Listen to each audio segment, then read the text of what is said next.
Wowee. It's been a year already. And you know what that means. It's currently EXETOBER. And I've kept you waiting long enough for this video, but today it's the perfect day. And, I'm sorry I'm not consistent, but hey, better late than never, right? Anyways, let's just get right into it.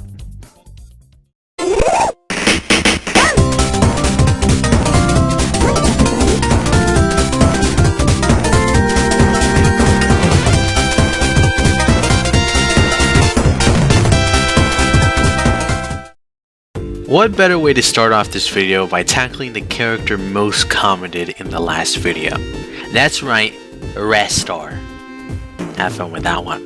Now there was a reason I excluded him from before, that being I intended for Raven to showcase the take of the character, but that day came and went, so I asked if I could feature it in this video, as I considered the direction X would go in after choosing Ristar. Now I should make clear I didn't create this take. It was created by Rekka and Raven prior to this video. I just thought it was really cool and wanted to feature it. Plus I did kind of expand concepts a bit for the sake of this video.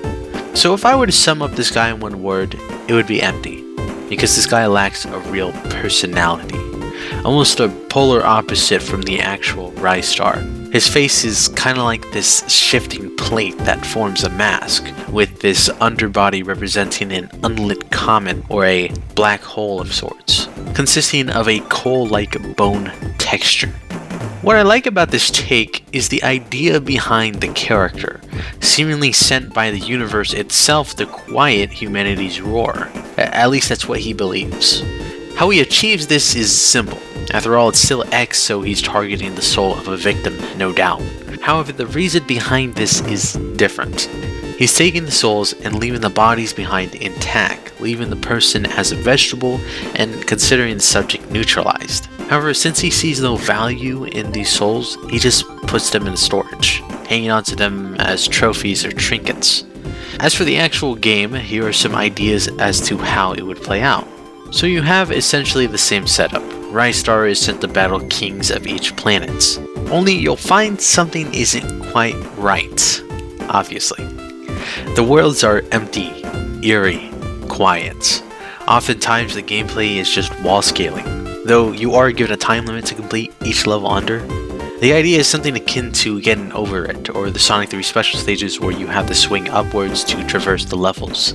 So I imagine X would move more creepily, his limbs appearing more like elongating cracking bones than rubber hose stretchy arms. Failing to complete the course will have X get frustrated with you, although at the moment, not sure what would be the punishment for repeatedly failing the courses. As you approach the end, you will finally come across some semblance of life, the boss of each realm. When approaching a boss, you find they are quick to attack, appearing unnecessarily hostile. You hear what they're saying. Words of loss, anger, regret, revenge. You'll come to realize that these souls that have been kept have found a way to adapt to their predicament. Not all of them, mind you, but a few every now and then. Those souls go on to become kings, and they want revenge. So you set out as Ristar to reclaim their souls.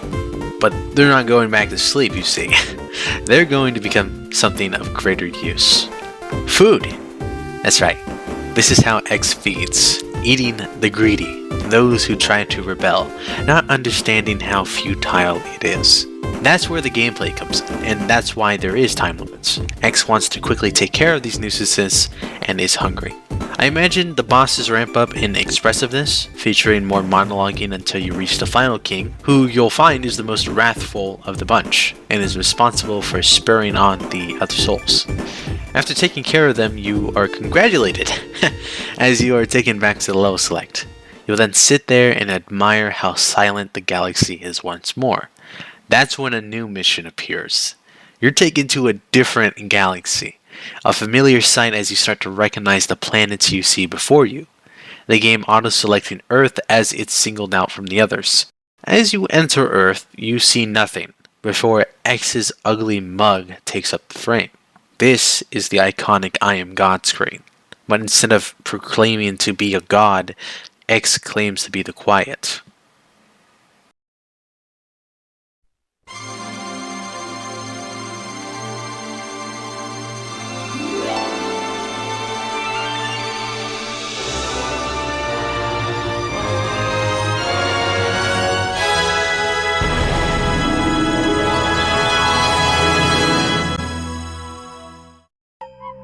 To be real, I know nothing about Nights in the Dreams. I mean, I knew it existed, but I never really looked into it or got interested in it. So admittedly, I'm not as confident in this one, even if I like what I have going for it.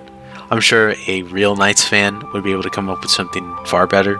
This is what I imagine X would be if he chose Nights as a vessel. This would be one of the few instances where he actually possesses the disc of the game he manipulates. In this case, he does indeed reside in the disc of the game. However, it should be important to note that his mortality does not rely on the disc. If one were to break the disc, he would simply move out and on towards another one. Something interesting about this is that while he is in the game, he does not manipulate the experience in any way when you play the game itself. No one would bat an eye at a first glance. No, instead he targets his victims while they sleep. This plays off of two ideas. The idea that you could actually visit the Nights characters in your dreams, as stated by Izuka, and the idea that X is capable of manipulating or influencing dreams himself based on the original creepypasta. When in possession of the game, it will grant the owner the ability to lucid dream at a consistent rate. These dreams are usually tailor-made to the subconscious of said individual, and depending on their state of mind, their encounter with X can vary. Like, I think you just appear like how Nights is usually presented, or maybe the dreamer just accepts this disgusting thing as Nights and doesn't sense anything wrong. Either way, there are a few ways this can turn out. You can dualize with X. Dualizing is where the player can merge with Nights into one being. In this state, any action taken in their sleep is replicated in reality, a small example being sleepwalking. Although the goal is to get the victim to essentially themselves in their sleep, which would sever the connection to their body and let their soul be X as the reap. Another outcome is that X would feed off your idea, quote unquote idea, which would actually be your cognitive abilities. So let's say over the course of an indeterminate amount of time, you would devolve into a vegetable, and it would not be clear to anyone around you as to why this happened. Now for the personality of this iteration, while I don't have a solid idea, I do like to lean towards weirdly friendly, yet not that honest. Something like Mr. Widemouth, for those who know. You could very well get along with them, but they would push you to do certain things. And while they wouldn't have an effect in the dream, they could have repercussions when dualizing. Though I don't see this take ever getting riled up if you decline, instead keeping a weirdly calm demeanor. One should not mistake that friendliness for safety. Perhaps they could be overly forward about your insecurities. Being in your subconscious, they would have access to your very personal thoughts. And since this is your mind, it's not like you could just run away from them. I like to think that X's voice would be very specific, something that could only be heard and not replicated.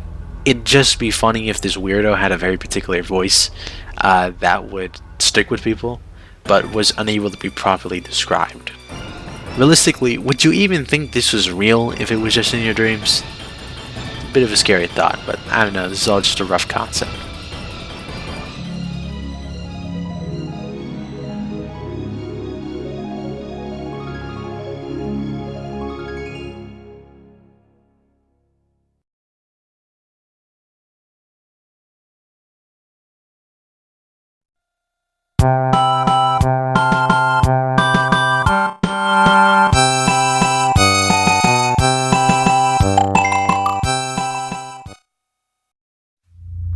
One might think a Mario variant of X would be easy to envision, and while that's true if you settle for the bare minimum, I try not to.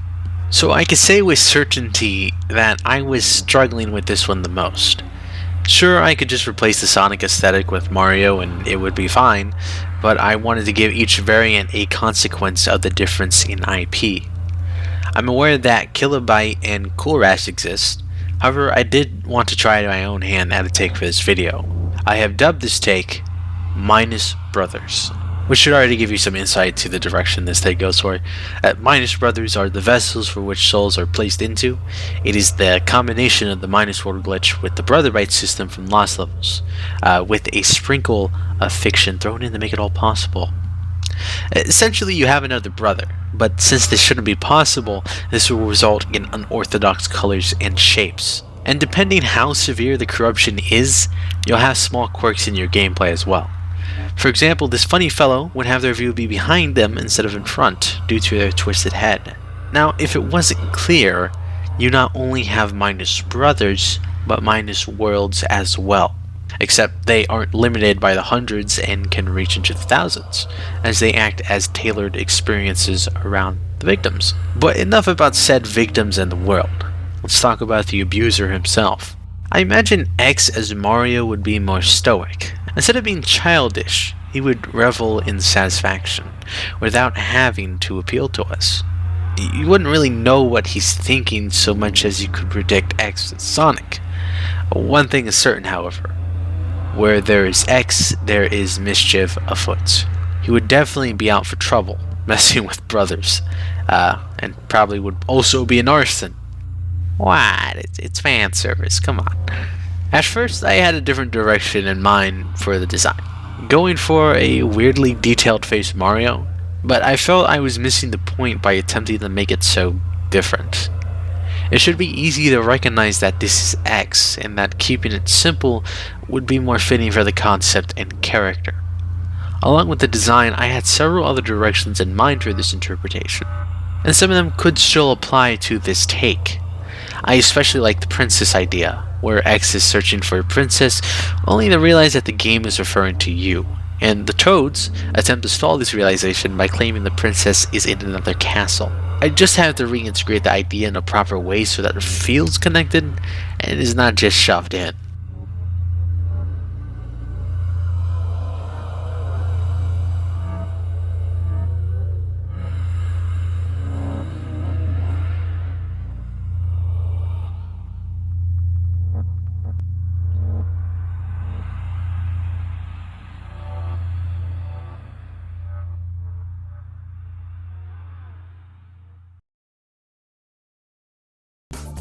And that's it for today. The next 3, making 6 in total so far.